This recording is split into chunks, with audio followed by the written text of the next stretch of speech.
সেই সিভিক ভলেন্টিয়ারের নাম গঙ্গাসাগর ঘোষ, তার এগেইনস্টে এফআইআর করা হয়েছে। পুলিশ জানিয়েছে যে তাকে কাস্টাডিতে নেওয়া হয়েছে। আর যেই সার্জেন্টকে আমরা আটকে রেখেছিলাম সেই সার্জেন্টের নাম তারকেশ্বর পুরী, তাকে আমরা ছেড়ে দিচ্ছি পুলিশের হাতে। পিতামাতা হওয়া এখনো কি স্বপ্ন? অ্যাপোলো ফার্টিলিটির সাথে আপনার পিতামাতা হওয়ার স্বপ্ন পূরণ করুন। বিনামূল্যে পরামর্শের জন্য কল করুন 9953922843। আরবিইউ স্টুডেন্টরা যারা ছিল, আমরা মাস পিটিশনে যাচ্ছি। যারা আরবিইউ স্টুডেন্ট রয়েছে তারা ডান দিকে চলে আসো। যারা এখানকার বাসিন্দা তাদেরকে রিকোয়েস্ট করছি আস্তে আস্তে জায়গাটা ছেড়ে দিন।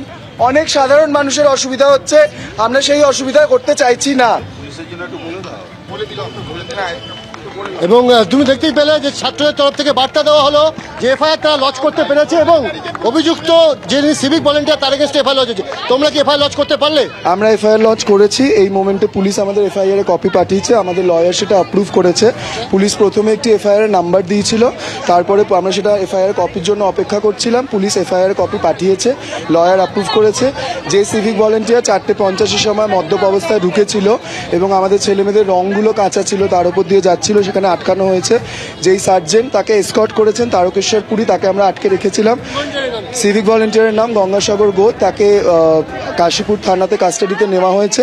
তাকে আমরা আনতে বলেছিলাম কিন্তু টেকনিক্যাল ইস্যুসের জন্য ওনাকে আনা হয়নি, কিন্তু ওনাকে কাস্টাডিতে রাখা হয়েছে এবং এদের দুজনের এগেনস্টে এফআইআর লঞ্চ হয়েছে এবং আমরা একটা মাস পিটিশন। পুলিশ কর্মীর বিরুদ্ধে এফআইআর লঞ্চ করেছে? হ্যাঁ, আমরা পুলিশ কর্মীর বিরুদ্ধে, একজন সিভিক ভলেন্টিয়ারের বিরুদ্ধে আর একজন সার্জেন্ট যিনি এতক্ষণ দাঁড়িয়েছিলেন। সিভিক ভলেন্টিয়ারের নাম গঙ্গাসাগর ঘোষ এবং সার্জেন্টের নাম তারকেশ্বর পুরী। এদের দুজনের এগেনস্টে এফআইআর লঞ্চ হয়েছে।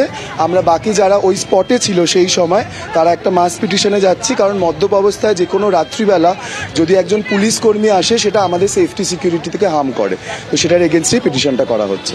মানে আপনারা যে লড়াইটা করছিলেন গত 4 ঘন্টা 4.5 ঘন্টা ধরে, আপনারা মনে করছেন সেই জয় পেয়েছে? জয় তো এখন এফআইআর হয়েছে দেখি, আমাদের তো এখন প্রশাসনের ওপর খুব একটা আস্থা নেই। তবে যেভাবে নিয়ম মেনে আন্দোলনটা করা হচ্ছে সেই অনুযায়ী করা হয়। আমরা সাধারণ মানুষের ঝামেলা করতে চাইছি না। বাচ্চাদের পরীক্ষা রয়েছে, অনেক অ্যাম্বুলেন্স রয়েছে, বয়স্ক লোকজনেরা রয়েছে, তাদেরকে ছেড়ে দেওয়া হচ্ছে। বাকি আমরা এগোচ্ছি কাজ, কারণ আমাদের কাজ হচ্ছে এফআইআরটা লঞ্চ করা, ব্যাপারটা ডকুমেন্টেড করা। সেটা ডকুমেন্টেড হয়েছে, আমাদের লয়ার কনফার্ম করেছে যে আমাদের ডকুমেন্টেশনটা ঠিকঠাক আছে এবং এফআইআর প্রপারলি লঞ্চ হয়েছে।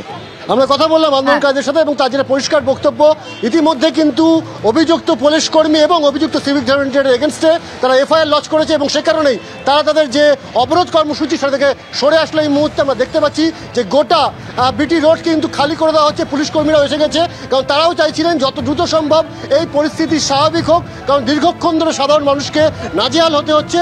এবং ছাত্রছাত্রীরাও কিন্তু দেখলাম যে এফআইআর লঞ্চের সঙ্গে সঙ্গে তারাও কিন্তু দ্রুত এই বিটি রোড সেটা ফাঁকা করে দিলেন।